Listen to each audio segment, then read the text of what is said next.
So, how to see the vision before the vision comes into fruition. So, what can stop us, what can limit us from those dreams that we have is because the process, the journey can be, well, number one, can be long, or sometimes we're so busy looking at the outcome that we're waiting for that to happen. We're waiting for that to come into our reality instead of creating that reality. So one thing I want to remind you guys is before you get the applause, there's a long journey that you may have to go through before that applause comes towards you, or whatever success comes towards you, or whatever long-term view that you have within your mind, heart, and soul finally comes into fruition. So you have to be your own believer. You have to believe that you are greatness, not in the future, not 1 year from now, not 10 years later, but right now.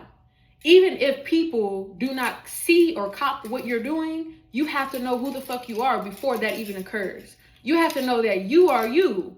Even if people may celebrate you 10 years from now, but you have to know 10 years ago, you're still that person. You're still that girl. You're still everything.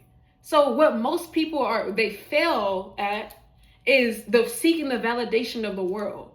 People can go against you, but you have to be the person that can't go against yourself. You have to at all times not be the enemy of yourself, but the friend of yourself. And I'm not talking about your physical being, but your soul.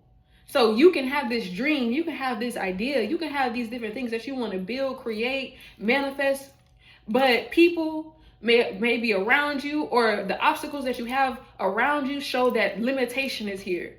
How can you do this but you're starting here? How can you do this but you don't have the money? How can you do this if you don't have the talent? How can you do this if you don't have someone that's close to you that can get you into those doors? Most people are looking for these things, but oftentimes they come whenever you're on your mission, when you're on your journey, and they naturally come into your life.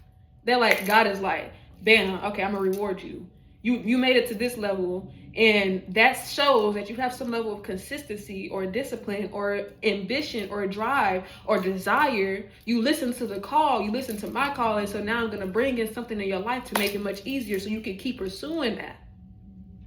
It's not always I have to have everything figured out, or if I don't have someone to open those doors for me, those doors must be closed. Oh, I don't have the money, so that I can't manifest this. You don't need anything like that to even start, because everything will come towards you when it's time.